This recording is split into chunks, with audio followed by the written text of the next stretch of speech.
It is 10 o'clock a.m. Pacific Daylight Time. It is the 17th day of May, 2024. This is a palindrome episode 898 of Bitcoin. And as usual, we begin with the Circle P, where plebs like you bring their goods and services to plebs just like you, courtesy of me, David Bennett, host of the Bitcoin and podcast. The Circle P is really sort of a way to get the circular economy, doing my part to get the circular economy a boost for Bitcoin. Because if it's not being sold for Bitcoin in the Circle P, then it's not in the Circle P. You have that's a requirement. You can take fiat, you can do whatever you want. You can have whatever payment rails you want, but one of them's got to include Bitcoin. Whether on-chain, Lightning, even eCash, any one of the three, or hopefully all three of them, then you can be in the Circle P. But if you're just going to take fiat for your goods and services, no, because that's not what this is designed for. And today, as I have been doing all week long, is Shishi21M. He's bringing you the Comfrey plant. And if you are interested at all in being able to have mulch and compostable materials and things that will compost down into liquid, and you can spray like a high nitrogen, a high nutrient liquid onto your plants, or just drench around your other plants, then Comfrey's sort of the way to go. It's like 45% nitrogen. And if you get the stuff to break down, you're going to have all the nitrogen that you need. You're not really going to need any fertilizers. And my favorite way to do it was to cut it back about 6 or 7 times a year, because you just cut it and it grows right back. It doesn't do any damage to the plant at all. And then just mulch around whatever it is that I'm going to want fertilizer and minerals, because it's a mineral magnet. Its tap roots go down so deep that not only does it hit like basically permanent water, and after a while it's drought tolerant and drought resistant, but it also is mining minerals out of the soil and bringing it up into the leaves. And when you chop those leaves off and either use it in your compost or just mulch or throw it in a barrel and let it just liquefy, because it will do that. It smells really bad, but it's really effective. You're going to basically be pulling all these minerals up out of the bottom layers of your soil, putting them into the leaves, and then that mineral goes wherever the hell it is else that you want it to go, plus all the nitrogen that goes along with it. You can get a $20 root cutting, a full root cutting, or you can get small root cuttings at $1 a piece. I recommend getting 20 of them and starting them out. The full root cutting will grow much, much faster, but once the small root cuttings, once they finally peak up after, 2 to 7 to some, I've had them go as long as 7 or 8 weeks before they peak their head above the ground, they're permanent. So wherever it is that you're going to put them, make damn sure that that's where you want them to go, because they ain't ever coming out. You're never going to be able to dig those things out, because it's just that way. If you want to know all about it, then episode 726 of Bitcoin and will tell you everything you need to know about Comfrey and why it is you want this miracle plant in your garden. Buy or pay shipping. His InPub for Nostr will be in the show notes, but if you want to get to him through email, it's shishi21m at Proton Mail. That is SHI, the number's 21 and the letter M at protonmail.com. Takes a little bit slower, but you'll still get it. Now, this morning, Morgan Stanley announced that they've been buying Bitcoin ETF exposures. That's right. And quite a bit of it too. Bitcoin Magazine, Vivek Sen starts us off. Recent 13F SEC filings have revealed several major United States financial institutions allocating serious money to Bitcoin via the spot ETFs, with these filings disclosing the holdings of institutional investors with over $100 million allocated. After the SEC approved several spot Bitcoin ETFs earlier this year, investors have eagerly awaited these disclosures.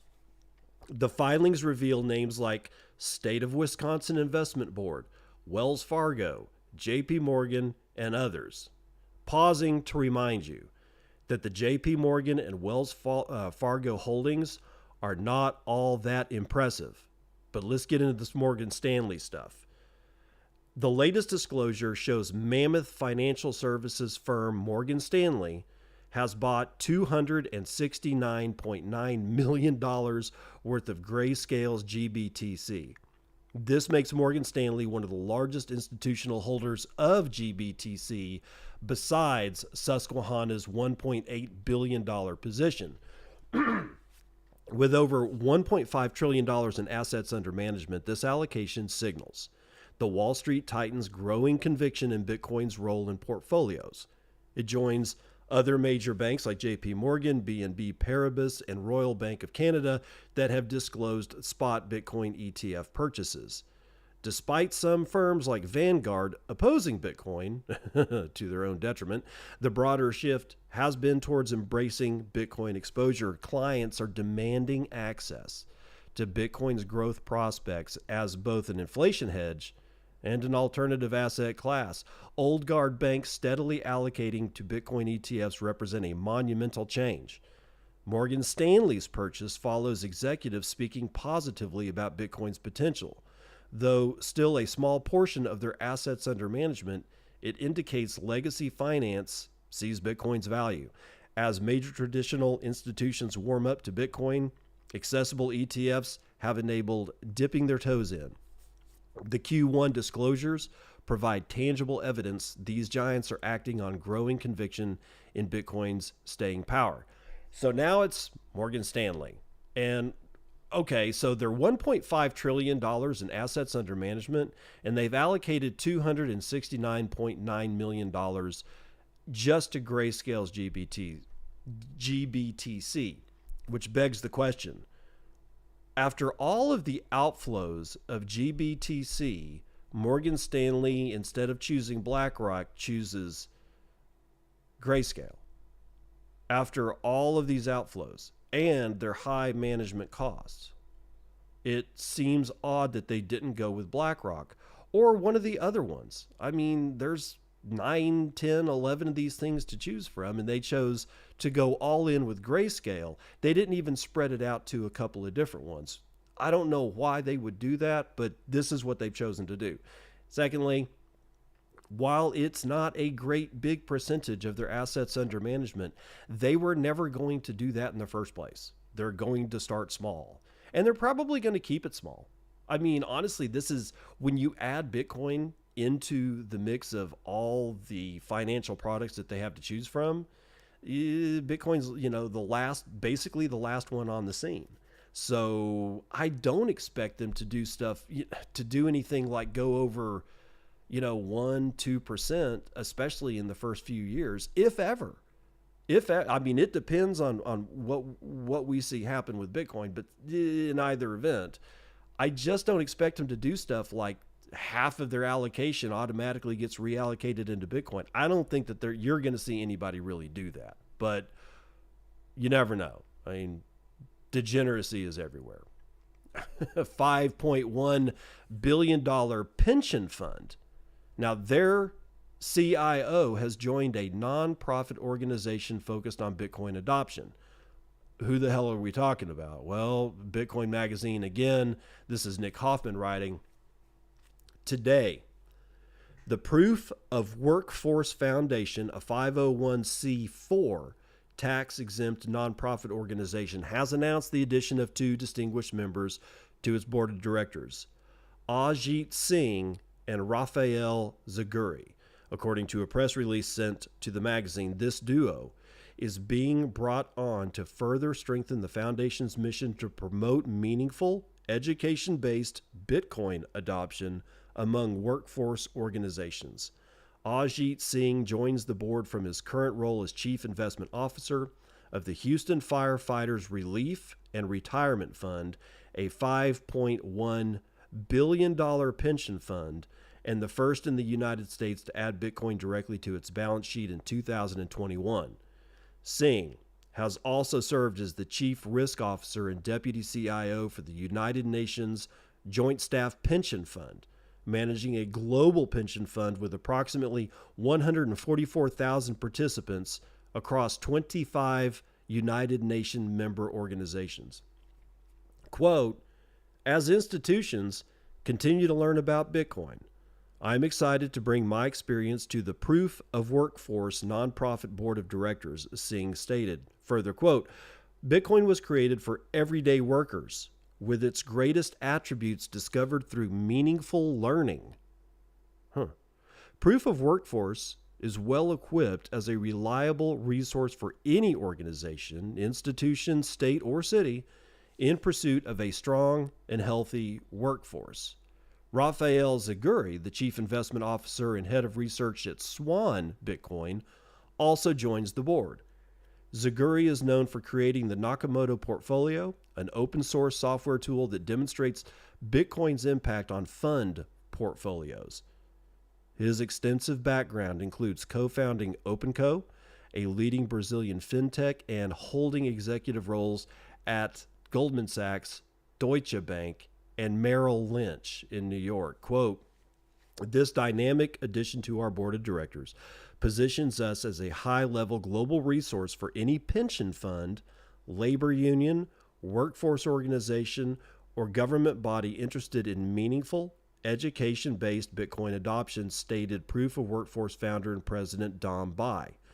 Quote, Ajit and Rafa join us with an overwhelming abundance of experience in both Bitcoin and traditional finance. From Ajit's work in 2021 as the first CIO of a United States pension to introduce Bitcoin directly into its portfolio, to Raphael's creation of the first open source portfolio analytics tool for Bitcoin on the balance sheet, our board's experience in Bitcoin firsts have been broadly deepened, end quote. Proof of Workforce has already made significant strides in promoting Bitcoin adoption. The foundation played a pivotal role in helping the Vacaville firefighters become the second union in the United States to purchase and hold Bitcoin on its balance sheet, and helped the Humboldt Bay firefighters become the third union to do so. And internationally, the foundation assisted the Salvadoran Firefighters Association, Opro Bomberos, in also holding Bitcoin on their balance sheet. The foundation's board, which includes prominent Bitcoiners Joe Carlasare, Lisa Howe, Chris Alimo, and Magdalena Granaska, none of which I've never heard any of these names. So prominent Bitcoiners, I guess this is a Bitcoin Twitter thing. I've never heard of these names, but whatever. They boast diverse expertise in law, energy, multimedia, and mining. Additionally, the foundation announced that Josh and Dan of Blue Collar Bitcoin will be stepping down from the board, but will remain involved with the organization, and thank them for their leadership and support while at the foundation. Proof of Workforce Foundation says it provides all services at zero cost. More information about the organization can be found on their website here, and that is proofofworkforce.org. All one word, proofofworkforce.org. Proofofworkforce.org. All right, so here's the interesting thing the most interesting thing that I found in this particular story here is that first, Ajit Singh is the chief investment officer of the Houston Firefighters and Relief and Retirement Fund. Okay, so you're talking $5.1 billion in assets under management. Because Houston, if you've never been there, Houston's one of the largest cities that there is in the world, much less the United States, and I think pretty much is the biggest city in Texas. Right? People talk about Dallas, Fort Worth, but that's really two different cities that joined together to form this ultra-massive metroplex. And I'm pretty sure that Houston kind of dwarfs all of that shit. Just a huge amount of firefighters. And these are just firefighters. They're not cops. They're not EMT. It's not the Teachers Credit Union. It's just people that get on red trucks and go play with fire. Just the firefighters, and you're talking $5.1 billion. What happens when the Houston Police Officers Union gets in on this? Credit unions for the public school teachers in Houston. I mean, you're talking about a lot of money, dude. But what was the most fascinating thing that I saw was Arjit Singh, this guy, this CIO of $5.1 billion in assets under management, says the following: as institutions learn about Bitcoin, I'm excited to bring my experience.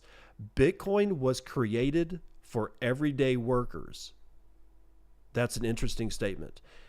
You're talking about a guy, chief investment officer, controlling $5.1 billion for the firefighters in Houston, Texas, saying that Bitcoin was created for everyday workers.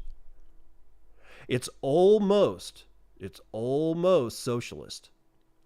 It's almost socialist. That's an almost socialist statement. Everyday workers. Whenever you hear for the workers, yeah, it's not that I don't like workers. I'm just saying that throughout history, it's kind of labor stuff has always been kind of, attached to socialism and getting into like communism, Marxism, Leninism, and all that kind of stuff. But still, we have a guy with $5.1 billion of assets under management saying that Bitcoin was created for everyday workers, not highfalutin smart-ass mother truckers, just regular people, regular guys out there. And he says that its greatest attribute is discovered through meaningful learning. Proof of workforce is well equipped as a reliable resource for any organization, institution, state, or city in pursuit of a strong and healthy workforce. What I'm getting at here is that he's focusing on the education side of Bitcoin, not just buy it and hold it, not just stack sats and stay humble. He's not giving us all that. He's giving basically one of the things that I look for most in high quality Bitcoiners, or people that actually know what they're doing, is when they say, the people that say this: I don't tell people to buy Bitcoin. I tell people to study it. I don't tell people to allocate half of their life wealth into Bitcoin on day one because I told them to. I tell them to go read a book about it. And I have 5 books that I will give to people so they can read about it, so they can learn about it, so they can make the decision for themselves whether or not they want to learn it. I think that this is good news. Now, the whole socialism thing and the whole labor force and work thing aside, I say that just simply because it always raises the hairs on the back of my neck. But all that aside, I don't know. This is actually a pretty good signal coming out of a whole bunch of noise. And where's the rest of that noise? Well, let's get into it. The United States Senate passes a resolution that overturns the SEC crypto rule on banks. They threatened that it was going to happen, and apparently it happened sometime yesterday. Turner Wright, Cointelegraph. A majority of lawmakers in the United States Senate has passed a joint resolution calling for the SEC to strike down a rule that affects financial institutions doing business with crypto firms. In a 60-38 vote, that is a huge majority, 60-38 vote on May the 16th. United States senators passed Resolution 109, which is a resolution nullifying the SEC's Staff Accounting Bulletin number 121. The commission's rule requires banks to keep customers' digital assets on their balance sheet with capital maintained against them, a measure many lawmakers and industry leaders have criticized as stifling innovation. Quote, the tally, a stunning 60 yays in the Senate vote, sends a pretty strong signal that both houses of Congress across the political divide clearly disapprove of this rule, said the crypto advocacy group Blockchain Association in a post. On May the 8th, before the resolution passed the United States House of Representatives, President Joe Biden said that he intended to veto the bill to, quote, protect investors in crypto asset markets and to safeguard the broader financial system. If the U.S. president vetoes the legislation, it will return to the United States Congress, where it will require a 2/3 majority vote to pass again. Quote, the threat of a presidential veto denies the fact that there is growing awareness among the voting public, particularly the young people, that crypto is something our elected officials should care about, said the Blockchain Association. The vote represents an atypical bipartisan move by the United States Senate, which is split 51-49 in favor of Democrats. According to Senator Cynthia Lummis, it was the first time this session of Congress passed standalone crypto legislation. The White House did not immediately release a statement on the resolution passing. Quote, "It is clear there is overwhelming opposition to SAB 121, and I urge President Biden to reconsider his previous statement of intent to veto the resolution," said Representative Mike Flood. The joint resolution could be a bellwether for a different crypto bill, the Financial Innovation and Technology for the 21st Century Act. The legislation clarifies the roles of the SEC as well as the Commodity Futures Trading Commission would have in regulating digital assets. It passed out of committee in July of 2023 and is expected to be introduced into the House for a floor vote in May. So I wonder if Biden's going to make good on his threat to veto it. And here's the thing with the veto for all of you guys that are either living in the United States and just kind of don't care about this kind of thing, or for the people that are out of the United States that like live in other countries under a completely different governance scheme. This is the way it works. Depending on where the bill originates. A bill, depending on what kind of bill it might be, either originates in the House of Representatives or in the Senate. Doesn't matter which one it comes up to be in. It doesn't matter where it's born. If it's born in the House of Representatives and it passes through there, then it goes to the Senate. If it's born in the Senate, and it passes there, then it goes to the House of Representatives. No matter where it went, both of the houses have to pass the bill. Then it goes to the president's desk. The president can sign that bill, and then it becomes law. He executes because he's the executive. It's the executive branch. He executes the bill, therefore it becomes law. Or the president can veto it. Now, if the president vetoes it, that's not the end of the story, because the people have a reply, and the reply is in the following format. It goes back to wherever it originated from, and if it passes again and goes to the House and it passes there, but the second time through, if it's passed by 2/3 of these houses, the Senate and the House of Representatives, it cannot be vetoed. It is executed immediately without the president say so. And that is a political, that you don't want that. If you're the president, especially if you're running for president to be president again, you do not want basically what's going on is the people of the United States saying, "You're wrong. Your veto is worth squat." You don't want that going. You don't want any bill. It doesn't matter if it was like a Social Security bill or a crypto bill. It does not matter. It means that your office is weak in the face of the voice of the people of the United States, because it went back to Congress, and Congress said, "Screw your veto. Take your veto and you can shove it straight up your ass." It's an embarrassment for the administration.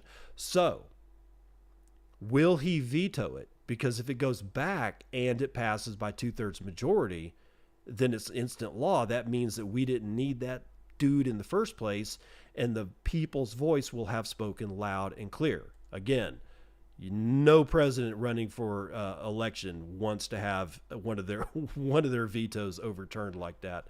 All right, last up for the first half of the show, out of CoinDesk, written by Jesse Hamilton and Aryan Ashraf, we have this one. Biden order to halt China-tied Bitcoin mining beside nuke base came as United States firm just bought it. Man, that is a terrible headline. We'll explain it right now. An American Bitcoin mining company, CleanSpark, got caught up in this whole United States-China political war after buying mining sites in Wyoming within close proximity of a United States nuclear missile base from Mine One, a company with Chinese ties. Now, on Monday, President Joe Biden ordered a Bitcoin mining facility near Warren Air Force Base in Wyoming to stop operations, citing a threat to national security as it uses foreign source technology. The order said that Mine 1 is a majority owned by Chinese nationals, and all mining equipment on the property must be removed from within a mile of the military facility in Cheyenne, which houses Minuteman III intercontinental ballistic missiles, or ICBMs. While this may not be a surprising move in and of itself, the timing stands out, as Mine 1 had just sold those sites to CleanSpark less than 1 week prior to the order. Again, Biden does this executive order a week after the Chinese people in question already sold the mining sites in question to a United States company. This is going to come back to haunt. On May the 9th, CleanSpark said it was buying 2 mining sites for nearly $19 million in cash with a 45-day closing without naming a specific seller. The miner said it will deploy China-based Bitmain's latest generation mining machine, noting that it plans to expand the site by an additional 55 megawatts from 75 megawatts. So they're going to add a whole bunch more megawattage to it. A spokesman for CleanSpark said that the company was unaware of the order prior to buying the mining sites, but acknowledged the concerns in the executive order and intends to press forward with the deal. Quote, "The executive order and the involvement of CFIUS, both of which we were unaware of before signing the deal, has added an unexpected layer to the closing process, but we're working through these developments toward a satisfactory closing," the spokesperson told CoinDesk in a statement. Quote, "We respect the oversight process and are dedicated to ensuring that our operations bolster national security and benefit economic development, particularly in Wyoming, a state that has been at the forefront of developing and nurturing a pro-Bitcoin environment." Neither Mine 1 nor lawyers at Loeb and Loeb, who handled the property deal for the company, responded to requests for comment. No, and they won't for a while anyway. The details of the $19 million deal were fully described in filings to the Securities and Exchange Commission from CleanSpark. The purchase was highly dependent on the securing of massive amounts of energy required to run the business. The larger of the two properties is about 4,000 feet from the closest edge of Warren Air Force Base. From Mine 1, the sale agreement was signed by Jiaming Li, identified as the company's director.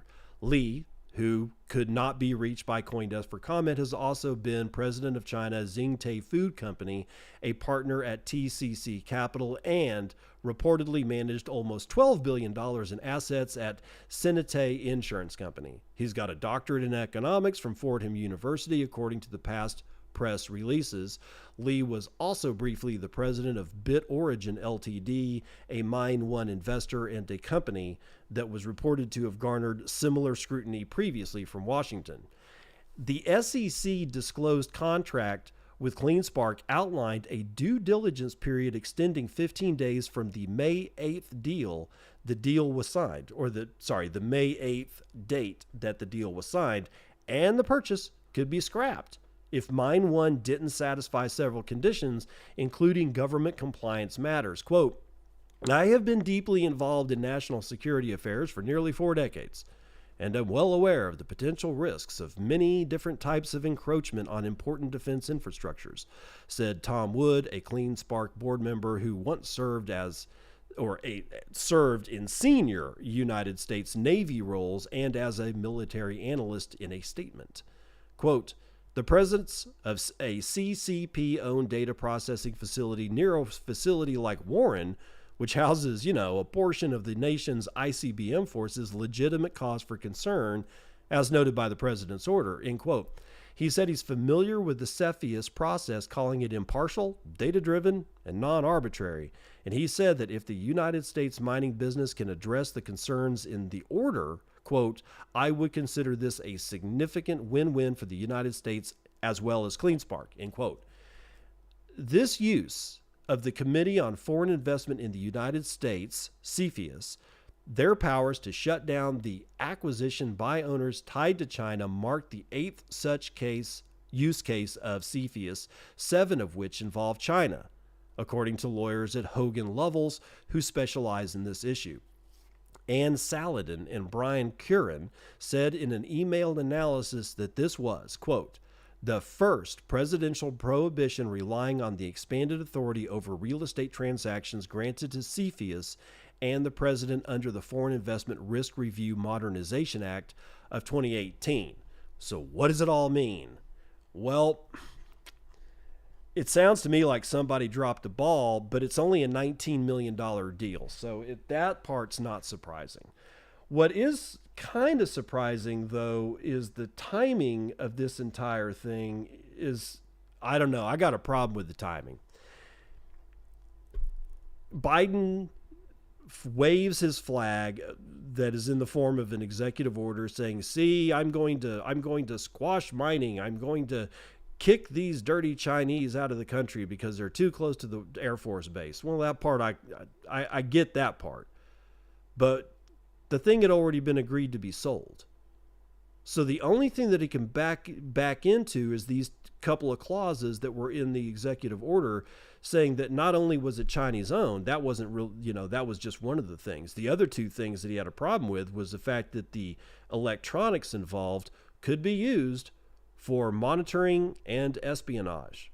Okay, well, but now it's going to be in control of a United States firm. I don't see the issue. So I get the feeling that what's going to happen is this.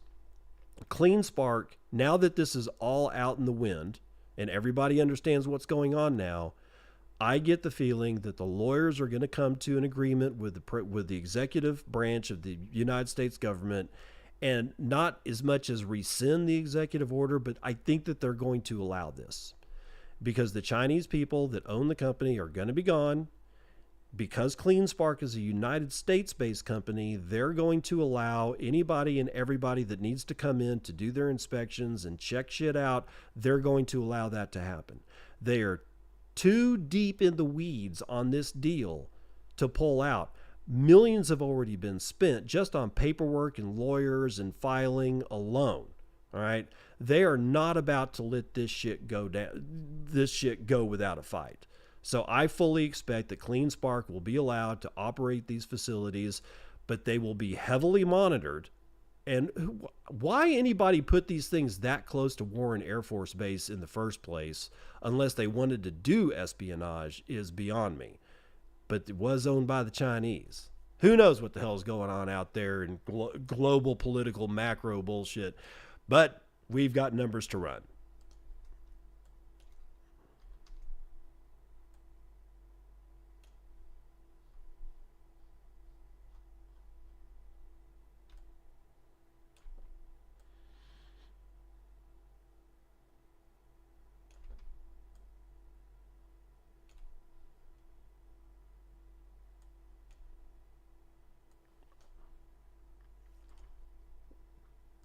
CNBC futures and commodities. They got West Texas Intermediate oil up half a point. Wow. $79.65 per barrel. Brent North Sea is likewise up a half to 83.69. Natural gas is swinging for the fences, almost 4 full points to the upside. $2.59 per 1,000 cubic feet. Gasoline is up 2 and 5 points. Yeah, 1.19%. $2.56 a gallon. All your shiny metal rocks are doing very, very, very well. Ooh, shit. Hold on. There's some breaking news. Hold on. Gold is up 1 1/3. Silver is up damn near 4.5%. Platinum is up 2%. Copper is up 3.5%. Palladium is up over 1%. What's breaking? OpenAI dissolves team focused on long-term AI risks, less than 1 year after announcing it. So OpenAI doesn't want anybody saying anything bad about AI. And I also heard that Sam Altman, yeah, Sam Altman from OpenAI basically said that earlier this morning that we don't need universal basic income. We need universal basic compute. Does anybody even know what the hell that means? What universal basic compute? What, I'm guaranteed some cycles on a world computer? Are you kidding me? In fact, world computer brings me to this notion that just came into my head when I said that. It will not surprise me one bit if Sam Altman and Vitalik Buterin and the whole OpenAI and Ethereum world end up coalescing into each other. We're going to have to deal with this Ethereum security bullshit every day of our lives. I don't think it's ever going to go away. It's amazing. But I guarantee you that the minute that Sam Altman said universal basic compute, I'll bet you that Vitalik Buterin heard that shit and is figuring out a way to get a hold of Sam Altman. I mean, Sam Altman's already got WorldCoin. You know, it wouldn't surprise me if we don't see some kind of merger with the Ethereum Foundation and OpenAI. God help us. God help us. I hope that doesn't come to pass. All right, so biggest winner in agricultural futures is coffee. Biggest loser today is sugar. Good. Live cattle up almost a full point, as is feeder cattle. Lean hogs are unchanged. Dow is up now 0.14%, and everything else is in the red, but not by a whole lot. So it looks like people are waiting on stuff again. $66,910 is the market cap of Bitcoin, which brings us to a $1.32 trillion market cap. You may, if you so choose, purchase 27.9 ounces of shiny metal rocks with your one Bitcoin, of which there are 19,699,439.87 of. And the average fees per block has fallen again, 0.15 BTC taken in fees on a per block basis.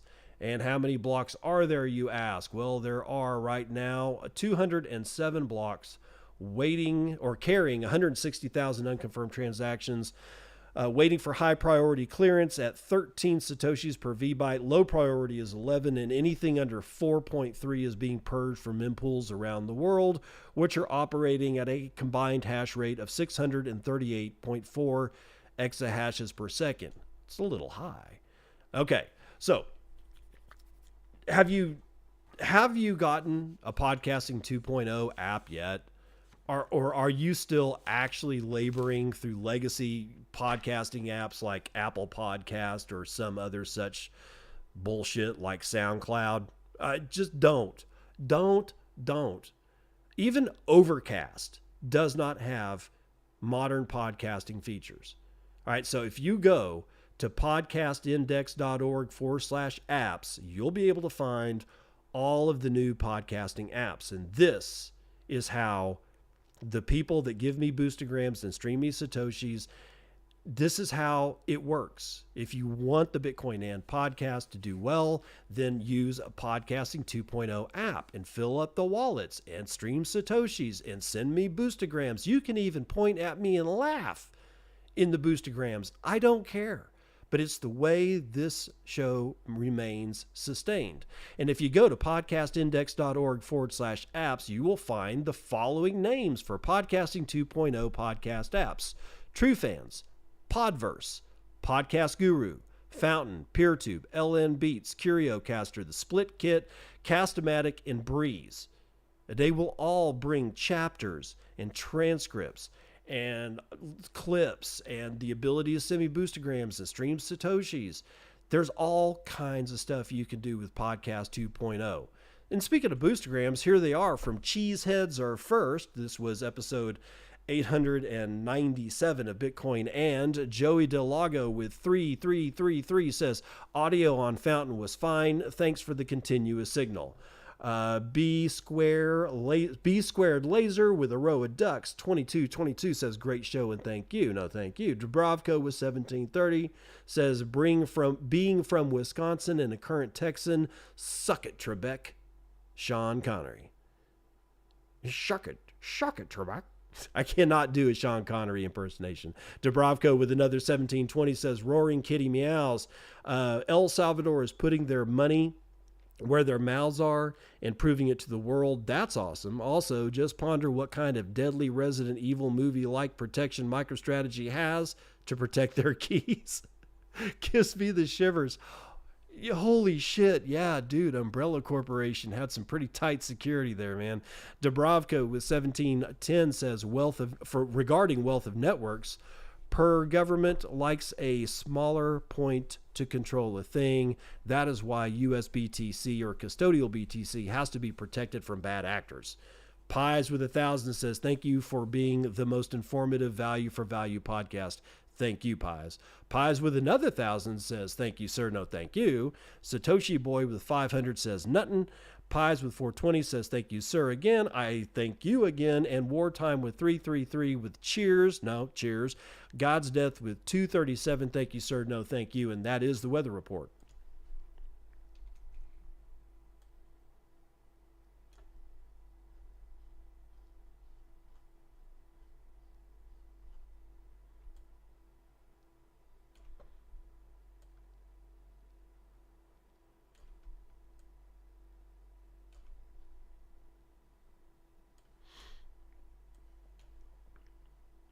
Welcome to part 2 of the news that you can use. BitEscrow launches developer playground and new website. Quote, we're setting a new standard for escrow services, making Bitcoin transactions more secure and versatile. Check out the new website, developer playground, at bitescrow.app, announced Tristan Bajtic on stacker.news. Quote, this has been a very long time coming. A huge milestone accomplished. It was really hard.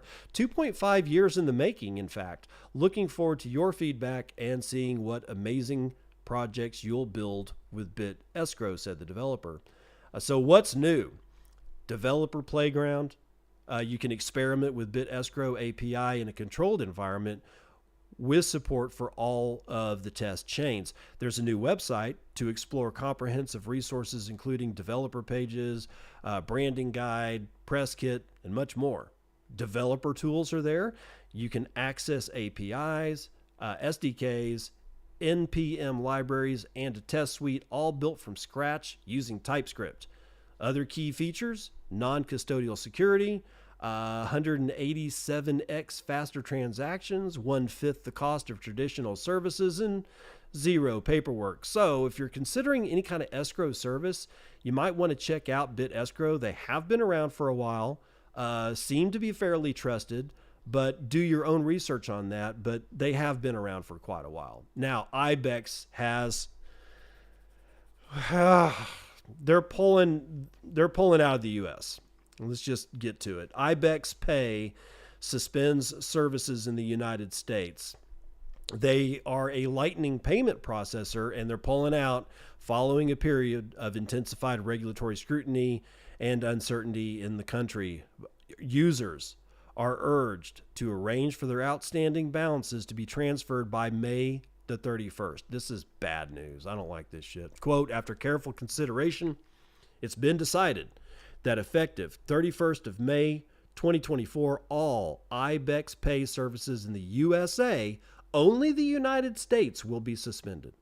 Thank you for your support you have given us, and we hope to serve you in the future. Yeah, good luck. It means the United States would actually have to, become sane again. Quote, this was not an easy decision to make, but after careful consideration in light of recent events, we have concluded that this is the most appropriate choice for the current circumstances. A big thank you to all our U.S. customers for using the IBEX Pay products, and to Swan for being an incredible partner. We have loved working for and with you, said CEO Jose Lemus. Quote, IBEX Pay continues to operate in all other locations, and our IBEX hub service will continue to operate globally, he announced. Okay, look, IBEX, I got a particular warm place in my heart for the guys over at IBEX. I can't remember if it was Jose, the CEO of IBEX, but it was either him or one of the higher ups at IBEX was good enough to lend their time to the Beef Initiative's very first Beef Initiative mini conference in Texas, and that was the one that I went to. I've only been to 2 Bitcoin themed things, and that's BitBlock Boom in 2020. And a couple of years later, I went to the first Beef Initiative in, was it Kerrville? I want to say it was Kerrville, Texas. But IBEX was there because IBEX had basically been partnering with the Beef Initiative to allow ranchers that are cutting their own meat and selling their own meat products, that was one of the payment methods that a lot of them were using. So not only does shit like this affect, Ibex clearly because they're pulling out of the US, but now people in the, some of the vendors in the beef initiative have got to figure this shit out. So shit rolls downhill when this kind of crap happens. Honestly, I don't think they needed to get out. I mean, I understand the sentiment. I understand being fearful, but you should at least wait for a cease and desist letter from the SEC.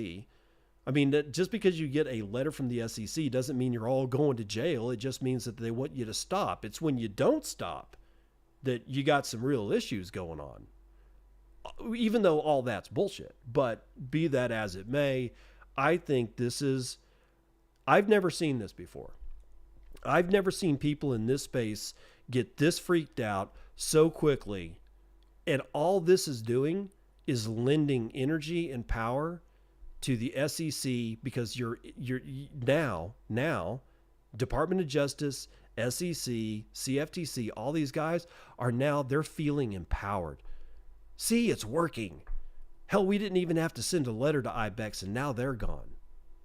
This is what happens when you tuck your tail between your legs and you don't even put up a fucking fight. What do you think is going to happen? The bully is becoming empowered. All this is doing is empowering the SEC and the rest of the thugs over at the Fed. Well, when I mean Fed in this case, I mean the federal government, not the Federal Reserve, because they have nothing to do with the federal government. They're about as federal as Federal Express. But the point is, turning your tail and running away from the bully just empowers the bully. This is not helping, Ibex. I mean, I love you guys, but this is not freaking helpful at all. Now, turn the tables. Wasabi Wallet. Their version 2.0.7.2 was just dropped, featuring coin joins directly to another wallet.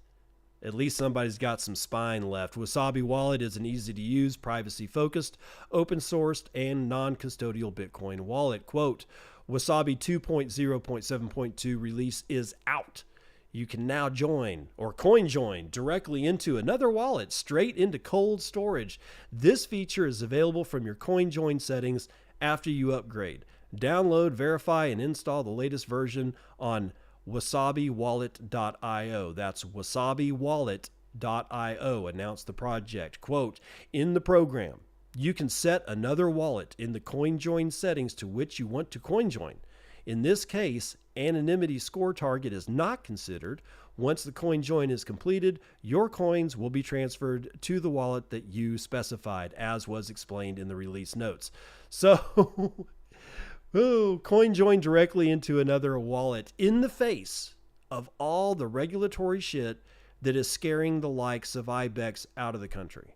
And again, I will state it that it is embarrassing as a United States citizen that no other company or country wants to do business with me simply because, I mean, I feel like I'm the Russian. I do. I literally feel like I am hated and like I'm scourge of the planet and nobody should ever talk to me simply because I'm a United States citizen. And right now, I cannot blame them. And it makes me embarrassed. Honestly, I wonder if I have a libel suit against the United States government for embarrassing me on the world stage like this. Probably not, but it would be interesting to consider. Be nice for a class action suit. Damus version 1.8 has been released. There's a new video player as well as an emoji selector. Damus is a Nostr client for Apple services. Okay, so Damus V 1.8 delivers new emoji selector, a better video player, quote reposts, and multiple other improvements. Wait a minute, we've already had quote reposts. What are you saying? I don't know. Version 1.9 dev is underway with an up-and-coming highlighter feature that you can clip highlights from the web and other posts and share them to your feed. Oh, interesting. If you want to test out the latest up-and-coming features, make sure to grab a Damus Purple membership to get that access. Okay, well, I think I've got Damus Purple. Do I have Damus? I'm pretty sure I've got Damus Purple. let's get through this first. So what's new is a new emoji selector. It's now easier than ever to select emoji reactions. Just long press the reaction button to pop up the new emoji selector. Thanks, Terry, for implementing this. Quote reposts. Quote reposts are now listed on post. Oh, just like on the Dead Bird site, which is, Twitter or X or whatever. It's worthless. New full screen video player. Our video controls were pretty bad before, but this has been improved in the new version. You can now seek videos, view them full screen, and AirPlay them onto your TV. Thanks, Daniel, for this feature. Improved long form style. Long form posts now show the image and related tags. Thanks, Eric. Yeah, I'm gonna have to test that one out. Account recovery. Bug fixes. Thread loading is greatly improved. We now support the latest NIP 10 specification for improved compatibility between clients. We also added an account recovery feature called First Aid. You can use this to create a new contact list if for whatever reason you don't have one anymore. If you are running into issues following people, you can use this to recover your account. Okay, so basically recover people you're following, which I've lost the people that I'm following, I've lost several names several times. I've deleted my entire list at least seven or eight times. Early days, people. We're still early days. But let's see. Let's go back into here. What was it that I was looking at? Hold on. There was something in here that I really wanted to get through. Something about hot. Oh well. I guess I missed it. I guess my brain just farted and you heard it. Sorry. Silent but deadly. Mini Bits version 0.1.7 beta, multiple currency units, improved UX, and improved navigation. It's a mobile eCash wallet, eCash wallet with a focus on performance and usability on Android. New native release of MiniBits wallet is out. MiniBits now supports multiple currency units issued by mints. With this change, wallet adapted heavily its UX and navigation. The wallet is now organized by currency units, not by mints. Last visited unit screen is remembered and shown on the very next start. This makes the wallet ready for upcoming multi-mint payments, where a payment amount could be funded by more than a single mint. Transaction screens now show related mints in header, with whole UI improved along the way. Your Lightning address is now one tap away from wallet screen. Transactions moved to their own button tab. Last but not least, you can grab your own custom MiniBits wallet address instead of the random one, just for a small donation, though. You'll receive Zaps or any Lightning payments, as well as eCash encrypted over Nostr Network. Grab one, put it on your Nostr profile, and let the sats flow. Fair to say, there are losses as well. This version had to drop support to connect to the mints using the Tor daemon. Tor library for React Native is not maintained and could not be incorporated into the build. If anybody wants to take this, we'll put it back. So yeah, there you go. MiniBits is now doing multi-mints, which brings me to this question. I want to reread this sentence right here. The wallet is now organized by currency units and not by mints. The last visited unit screen is remembered and shown on the next start. This makes the wallet ready for upcoming multi-mint payments, where a payment amount could be funded by more than a single mint. Okay, it's that last sentence. Upcoming multi-mint payments. Remember AMPs, atomic multi-payments, where on the Lightning Network I have yet to see an AMP, but we talked about it a lot, and it was basically a way for, if your Lightning payment was too big, that it would be broken up into several different payments and then recompiled on the other side after it got through all of the Lightning nodes that it needed to be routed through so that it could be recompiled on the other end. And if one of those payments missed, the entire payment was basically nullified. You wouldn't get a partial payment. That's why they called it atomic multipath payments, or AMPS, multipath. The whole point that I'm getting at here is that now we have a USD eCash, and I talked about it on Wednesday, right? And if you're not on Nostr or not on Bitcoin Twitter, then you may not know what I'm talking about. But the whole eCash thing that's come up has been going even faster than Lightning development has been going. That's my opinion, and I'm sticking by it.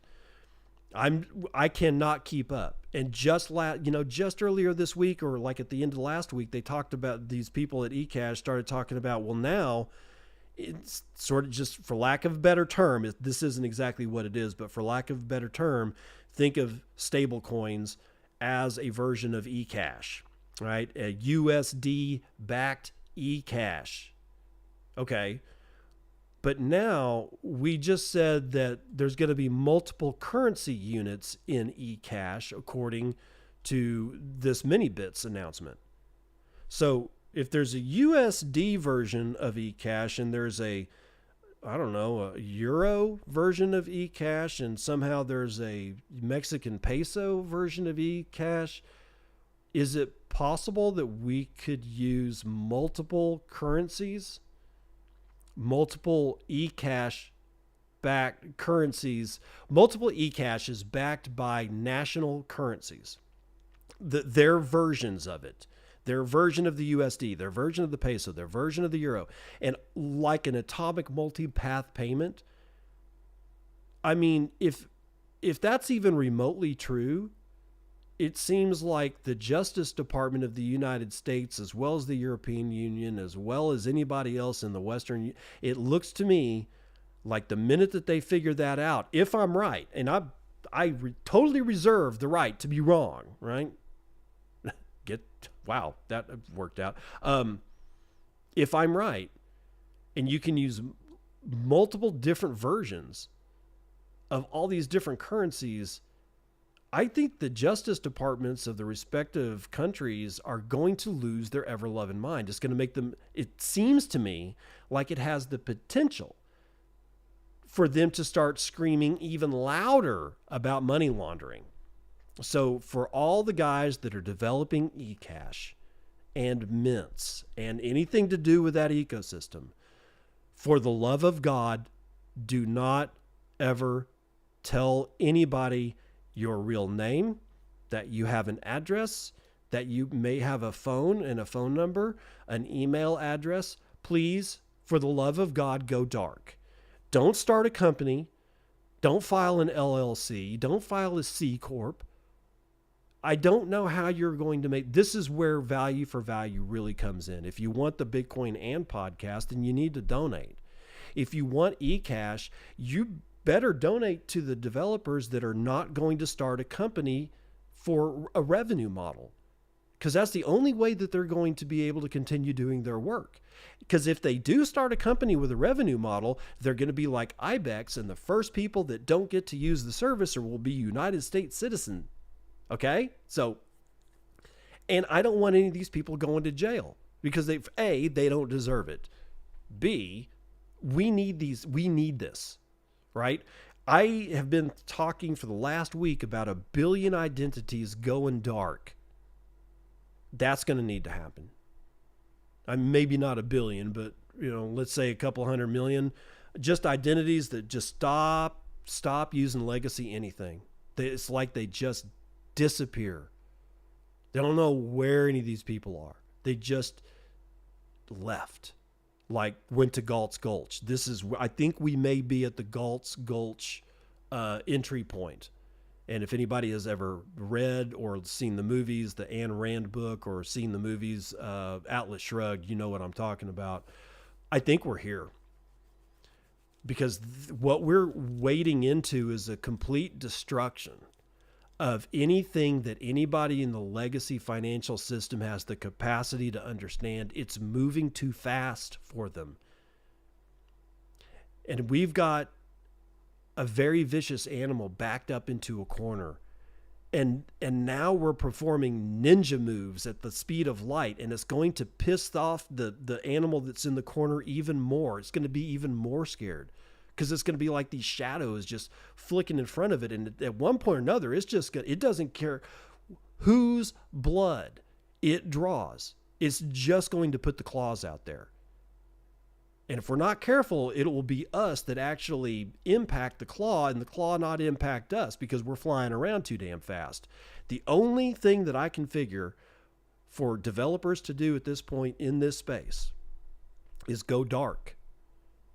Either go dark, or somehow or another, whatever it is that you're developing, you better be dead sure that it can never, under any circumstances, and that includes changes in laws in the future that you cannot foresee, get you into any kind of trouble whatsoever with the DOJ, which means you better get a hold of somebody who's really good at constitutional law in the United States. And that kind of shit ain't exactly affordable. So I don't know what we do except to go dark. That's going to do it for the morning roundup.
Dad says jokes.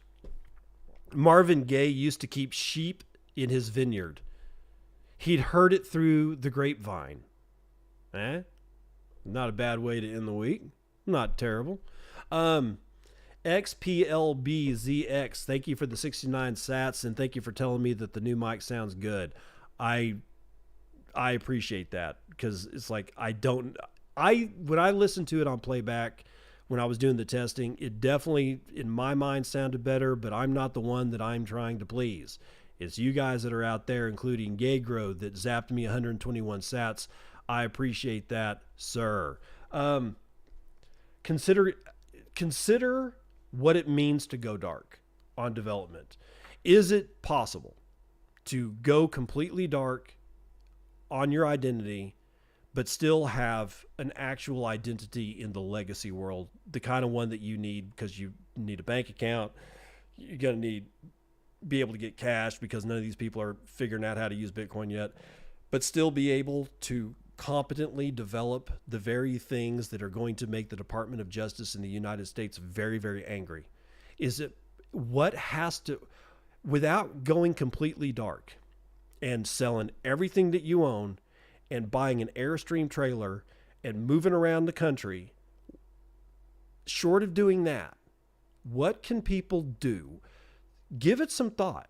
How can you have one foot in both worlds? Because we are now officially, in my view, we are now officially past the point where developers can competently and safely develop things like Lightning, eCash, Bitcoin, CoinJoin, mixers, fuzzers, whatever. If it has anything to do with something that could piss off the United States government or any of the governments in the West and a lot of the larger governments in the continent of Africa and Central America and South America, you don't want to be that target. So if you guys have any clue on how do you mitigate or how do you manage two separate identities, one that is a full-scale legacy identity and one that is a full-scale dark ages identity, And how do you rectify the relationship between the two for yourself? Because you sure as shit cannot ever let the relationship between the two get out into public. Otherwise, you might as well not have a dark identity. If you have any advice or any like comments or questions or anything like that, let me know. Throw it in the Boostagrams. Help support the show through a Podcasting 2.0 app, and let me know what you think about going dark for developers, and I will see you on the other side.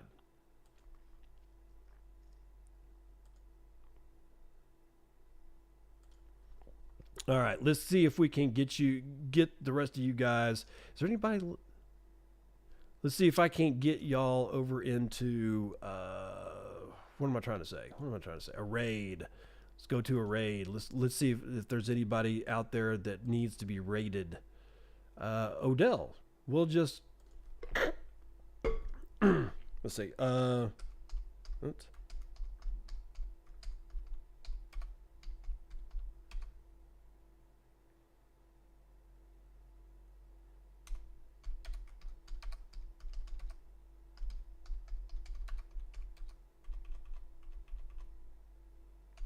Hold on.